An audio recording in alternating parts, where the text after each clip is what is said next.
할렐루야. 그의 성소에서 하나님을 찬양하며 그의 권능의 궁창에서 그를 찬양할지어다. 그의 능하신 행동을 찬양하며 그의 지극히 위대하심을 따라 찬양할지어다. 나팔소리로 찬양하며 비파와 수금으로 찬양할지어다. 소고치며 춤추어 찬양하며 현악과 퉁소로 찬양할지어다. 큰 소리 나는 재금으로 찬양하며 높은 소리 나는 재금으로 찬양할지어다. 호흡이 있는 자마다 야훼를 찬양할지어다. 할렐루야. 아멘. 저는 오늘 본문의 말씀을 근거로 호흡이 있는 자가 해야 할 일, 호흡이 있는 자가 해야 할 일이라는 제목으로 함께 귀한 은혜의 시간을 나누기 원합니다. 여러분, 오늘 본시는 시편의 대미를 장식하는 마지막 편으로 온 우주와 온 인류를 향해 열정과 한의로 하나님을 찬양할 것을 촉구하는 감사 예배시라고 말할 수가 있습니다. 자, 이러한 본시는 10개의 명령형의 문장과 1개의 단축형 문장으로 구성되어 있으며 하나님을 향한 찬양으로의 초청을 반복함으로써 찬양의 호흡과 열정을 불어넣어주고 있습니다. 자, 또한 마지막엔 호흡이 있는 자마다 무엇을 하라고 말씀을 합니까? 야훼를 찬양하라. 야훼를 찬양할지어다라는 그 선포와 고백으로 시편 전체에 방점을 찍고 있습니다. 자, 이러한 본시는 세 부분으로 또 나누어서 살펴볼 수가 있습니다. 먼저 1절과 2절은 온 우주를 현장으로 하는 하나님을 향한 찬양의 촉구의 부분입니다. 자, 여기에서는 찬양을 받으셔야 하는 대상과 왜 그분이 찬양을 받으셔야 하는지를 구분해 밝히고 있습니다. 그래서 이 부분에서는 땅의 가장 거룩한 곳과 하늘의 가장 거룩한 곳으로부터 힘차게 울려 퍼져진 찬양이 잘 표현되어지고 있습니다. 자, 다음으로 3절에서 5절은 어떤 방법으로 찬양을 올려드려야 하는지가 집중적으로 소개되어지는데 온갖 다양한 악기가 동원되는 그러한 것만으로 부족해서 춤을 동반한 찬양까지 촉구가 되는 걸 우리가 확인해 볼 수가 있습니다. 마지막으로 6절은 전 인류를 향한 찬양의 촉구 부분입니다. 자, 여기서는 최종적으로 찬양의 주체를 소개해주고 있는데 그것은 호흡이 있는 자, 호흡이 있는 모든 자로서 하나님께서 인간을 창조하시고 만물의 생명을 부여하실 때 불어넣어 주신 호흡의 참된 의미와 가치는 오직 야훼 하나님의 거룩하신 이름을 찬양하는 데 있음이 뚜렷이 강조되고 있다는 것입니다. 자, 그럼 먼저 본문 시편 150편 1절과 2절의 말씀을 살펴보면 할렐루야. 그의 성소에서 하나님을 찬양하며 그의 권능의 궁창에서 그를 찬양할지어다. 그의 능하신 행동을 찬양하며 그의 지극히 위대하심을 따라 찬양할지어다라고 고백하는 내용을 확인해 볼 수 있습니다. 자, 여기에서 먼저 능하신 행동이란 무엇이냐? 영웅적인 승리나 혹은 영웅적인 용맹을 뜻합니다. 자, 이러한 것들을 말하는데, 자, 히브리어에서 영웅이란 말은 주로 전쟁에서 큰 공적을 올린 그런 사람을 뜻합니다. 자, 이를 통해 볼 때 시인이 말한 능하신 행동, 이 능하신 행동이란 영웅에 향한 놀라운 전적과 용맹을 뜻한다라는 것이죠. 다시 말해 하나님께서는 세상과 인간을 창조하실 뿐만 아니라 이스라엘을 애굽에서 구해내셨고 광야 40년의 기간 동안 그들을 인도하셨으며 이후 모든 대적에서 구원해내신 분임을 상기시켜주며 그분을 찬양하라고 선포하고 있다는 것입니다. 여기에는 오직 하나님만이 세상의 유일한 영웅이라는 그러한 분명한 선포도 담겨져 있는 것입니다.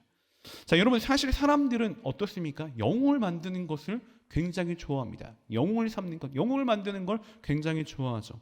자, 오늘날에도 이러한 일들은 계속 진행되고 있는데 조금만 다른 사람보다 뛰어난 모습이 보이면, 특별한 모습, 특출난 모습이 보이면 호들갑스럽게 그들의 능력을 뭔가 과장시키고 높이 띄우는 일들이 많이 발생합니다.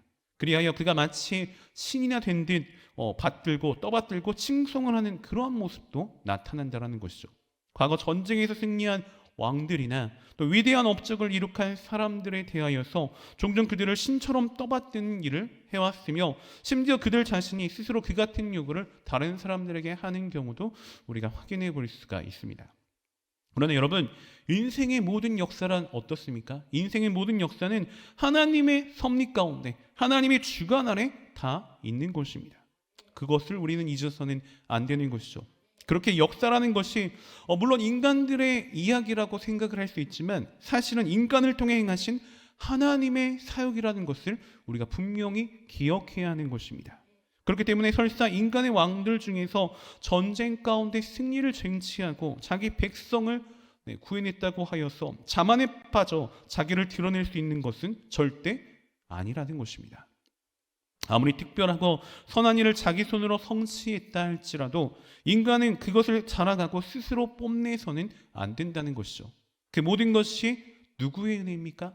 하나님의 은혜이며 자신은 단지 할 일을 했을 뿐이라고 고백하는 종의 자세가 반드시 필요하다라는 것입니다. 사도행전 12장을 보면 당시 이스라엘을 다스리던 헤롯 왕은 왕복을 입고 좌정하여 백성들에게 연설을 하는 그런 모습이 담겨져 있습니다. 그런데 백성들은 그의 소리를 들으면서 무엇이라고 말을 했느냐? 이것은 신의 소리이며 사람의 소리가 아니다라고 외치기 시작했습니다. 하지만 그는 그 영광을 하나님께 돌려야 되는데 하나님께 돌리지 않았습니다. 그러한 이유로 그는 어떻게 되었습니까? 주의 사자를 통해서 죽임을 당하는 그러한 비극을 체험하게 됩니다. 여러분, 인간이 할 일은 무엇입니까? 인간이 할 일은 무엇인가요? 인간은 하나님께서 만든 피조물, 하나님께서 창조하신 피조물로서 모든 영광과 존귀를 하나님께 돌리고 하나님을 찬양해야 하는 것입니다. 나를 도탄에서 구한 유능한 정치인이라고 할지라도, 군사적인 승리를 거둔 용맹한 장수라고 할지라도, 사람들의 삶의 편리를 가져다준 뛰어난 발명가라고 할지라도 그 누구라도 찬양의 대상이 되어서는 안 된다라는 것입니다. 오직 하나님만이 모든 영광과 존귀와 찬양만을 받으셔야 하는 것입니다. 그렇게 우리는 항상 하나님만을 찬송하며 하나님만을 높여드릴 수 있는 그러한 지혜로운 성도님들이 되어야 할 것입니다. 계속해서 본문 시편 150편 3절에서 5절까지의 말씀을 살펴보면 나팔 소리로 찬양하며 비파와 수금으로 찬양할지어다. 소고치며 춤추어 찬양하며 현악과 퉁소로 찬양할지어다. 큰 소리 나는 재금으로 찬양하며 높은 소리 나는 재금으로 찬양할지어다. 아멘. 자, 3절에서 5절의 말씀을 보면 시인은 나팔과 비파, 수금과 소고, 또 현악과 퉁소, 재금 등으로 찬양하라고 선포하고 있습니다. 자, 그런데 사실 여기서 말한 이 악기들은 어떤 악기였냐? 다윗의 시대까지만 해도 이방 신들에게 제사를 드릴 때 사용하는 그러한 악기들이었습니다. 대부분 이방 제사에 사용되었던 그런 악기였죠. 그런데 이러한 악기를 예배에 사용되도록 최초로 시도한 사람이 바로 다윗이라는 것입니다. 그래서 다윗을 가리켜 이스라엘의 예배를 이방 제사와 혼합시킨 사람으로 혹평하는 학자들도 소수 있습니다. 그러나 사실 이것은 그와는 정반대로 이방신을 숭배하는 데 사용되었던 그러한 불순한 악기들을 가장 거룩한 용도로 전환시키는 것으로 생각하는 것이 더 적합한 생각이라고 말할 수가 있는 것입니다. 가장 부정적이고 가장 무가치한 것들을 가장 가치 있는 것들로 탈바꿈시킨 것은 사실 다윗의 놀라운 발상의 전환으로 가능했던 것이죠. 이를 통해 다윗은 기존의 뭔가 정적인 예배를 보다 새롭게 역동적으로 변화시켜 새로운 시대에 맞는 최고의 예배로 격상시켰다라는 것입니다. 여러분, 이 얼마나 큰 변화입니까? 단순했던 제사 가운데 다양한 그런 악기들이 도입되면서 하나님을 향한 보다 풍성한 경배의 자리가 만들어지게 되었고 더욱더 하나님을 찬미하고 높여드리는 기쁨과 열광의 자리가 되었다라는 것입니다. 여러분, 다윗의 이러한 발상의 전환은 우리 모든 성도들과 또 교회가 본받아야 할 그러한 모습이라고 말할 수가 있습니다. 여러분, 기독교의 중심에는 무엇이 있습니까? 우리 기독교의 중심에는 무엇이 있나요? 바로 예배가 있습니다. 바로 예배가 우리 기독교의 중심이죠. 그리고 예배는 아무리 강조해도 지나치지 않을 만큼 아주 굉장히 중요한 부분입니다. 실제로 오늘날 교회를 보면 어떻습니까? 모든 행사나 모임, 심지어 야유회나 또 운동회 같은 그런 프로그램에서도 예배는 빠지지 않는 필수적인 요소라는 것입니다. 그럼에도 불구하고 많은 교회가 예배의 갱신에는 별로 큰 관심을 두지 않고 있다는 것입니다. 자, 여기서 말씀드리고자 하는 것은 단순히 예배 형식을 바꾸라는 그런 말이 아닙니다. 적어도 교회의 중심이며 우리 성도들의 신앙의 중심인 예배 가치를 바로 알고 있다면 끊임없이 예배에 대해서 우리가 고민하고 새롭게 갱신하는 신앙적인 열심, 그러한 신앙적인 열심이 우리에게 분명히 필요하다라는 것입니다. 사랑하는 여러분, 우리는 날마다 하나님을 향한 우리의 예배와 찬양을 갱신해야 하고 새로운 마음으로, 새로운 그런 마음을 가지고 하나님을 찬양하고 높일 수 있어야 하는 것입니다.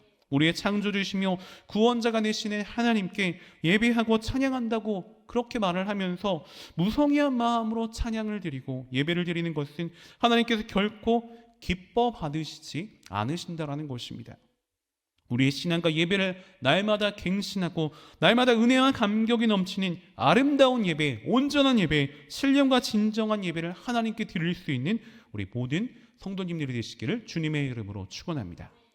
자, 계속해서 본문 시편 150편 5절 말씀을 살펴보면 큰 소리 나는 재금으로 찬양하며 높은 소리 나는 재금으로 찬양할지어다. 아멘. 자, 여러분 5절에 기록된 재금이라고 하는 이 악기는 타악기의 종류로 두 개의 금속판으로 구성되어 있는데 오늘날의 심벌주와 유사한 그런 악기라고 말할 수가 있습니다. 자, 그런데 시인은 이 재금을 큰 소리로 또한 높은 소리로 발하여 찬양할 것을 말하고 있다는 것이죠. 이에 대해 신학자 삭스는 재금을 수직적으로 잡느냐 아니면 수평적으로 잡느냐에 따라 소리가 구별되어지는데 높은 소리와 큰 소리는 이 재금의 연주 방법에 의한 소리의 차이라고 말하고 있습니다. 자, 그런데 여러분, 자, 유독 시인은 이미 다른 악기들에 대해서 이렇게 열거했으면서도 왜 또다시 큰 소리와 높은 소리 나는 재금으로 찬양하라고 말했던 것일까요? 이것은 단지 재금을 다양하게 연주해서 하나님을 찬양하라는 그런 말이 아닙니다. 오히려 재금이 울리는 큰 소리와 높은 소리처럼 뜨거운 열정과 뜨거운 환희로 하나님을 찬양할 것을 요구하고 있다는 것이죠.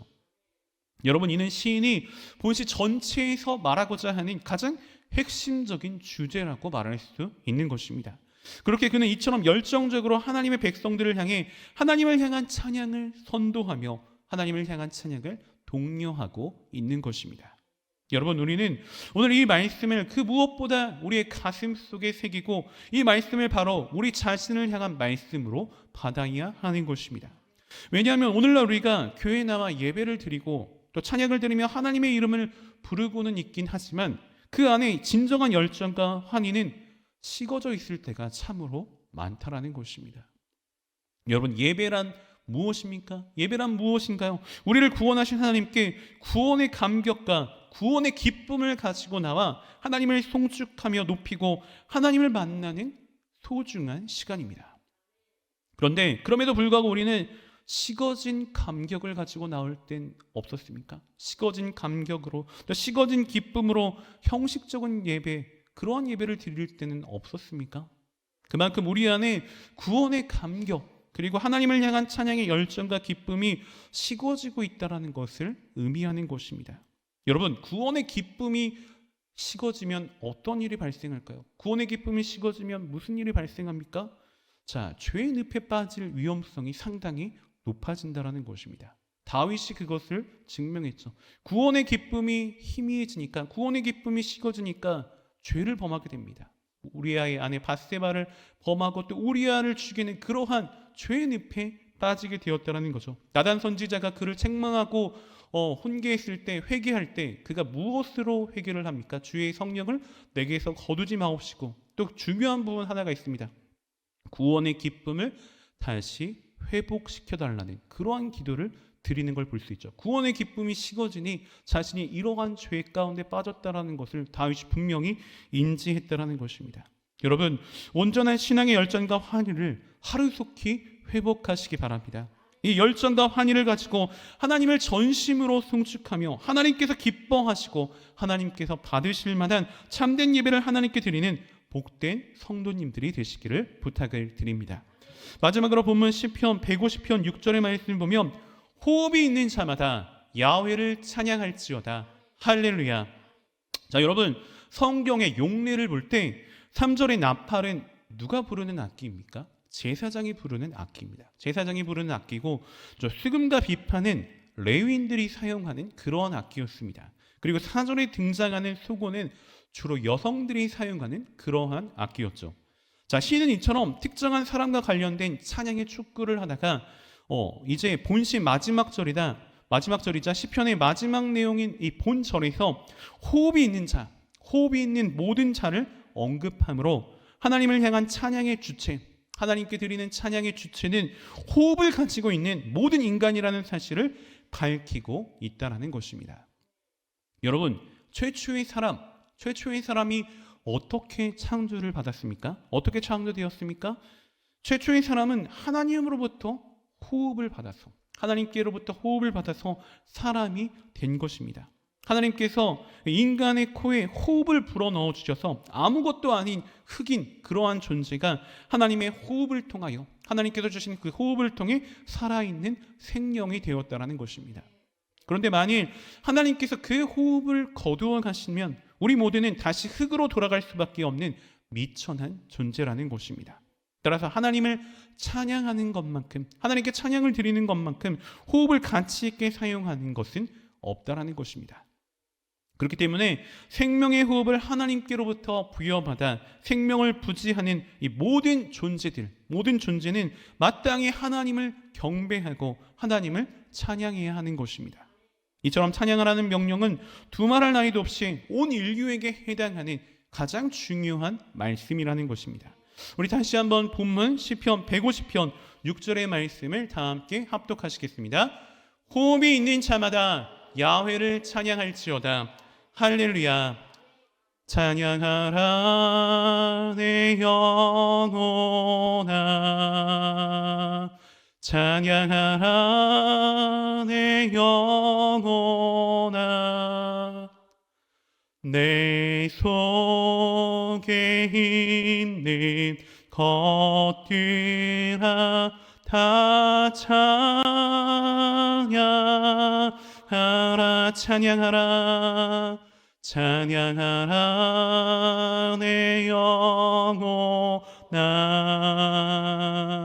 찬양하라 내 영혼아.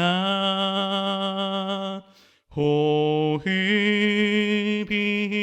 있는 자마다 다 찬양하라.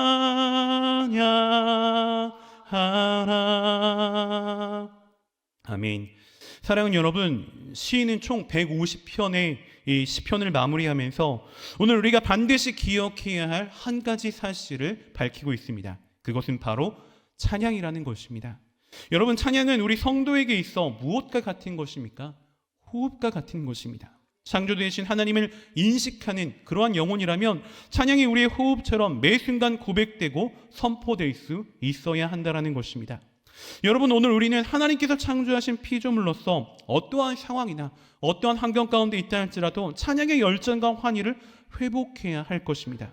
그리고 우리가 살아가야 할 평생의 그러한 순간마다 호흡이 계속되는 모든 날 가운데 하나님을 찬양해야 하며 그분을 뜨겁은 열정과 환희로 높이고 송축하는 그러한 삶을 살아야만 한다는 것입니다. 호흡이 있는 모든 순간마다 하나님을 찬양하며 기쁨과 감사하는 마음으로 날마다 하나님께 경배드릴 수 있는 저와 여러분, 우리 모두가 되시기를 주님의 이름으로 소원하고 축복하며 말씀을 마치겠습니다. 기도드립니다. 할렐루야. 사랑과 자비가 풍성하신 참으로 좋으신 하나님, 오늘 말씀을 통하여 귀한 은혜 주시고 깨달음 허락하시니 참으로 감사드립니다. 오늘 우리에게 주신 말씀과 같이 우리가 날마다 하나님을 찬양하기 원합니다. 우리를 창조하시고 우리를 구원해 주시고 우리를 위하여 아낌없는 사랑을 보여주신 하나님을 향하여 기쁨과 열정을 회복하여 찬양을 드리기 원합니다. 우리의 매 순간순간 호흡이 끊어지는 그 순간까지 항상 하나님을 찬양하며 하나님께 영광을 올려드리는 복된 우리 모두가 될 수 있도록 주님 인도하시고 역사하시고 축복하여 주시옵소서. 거룩하신 하나님, 이제 또 저희가 정성껏 준비한 예물을 주님 앞에 드립니다. 들어지는 모든 손길 가운데 주님의 한없는 은혜와 사랑으로 가득히 채워주시고 예물이 쓰여지는 모든 곳 가운데 그리스도의 영광만이 아름답게 드러나게 하여 주시옵소서. 감사드리며 모든 말씀 살아계신 예수 그리스도의 맛들어 간절히 기도 올리옵나이다. 아멘.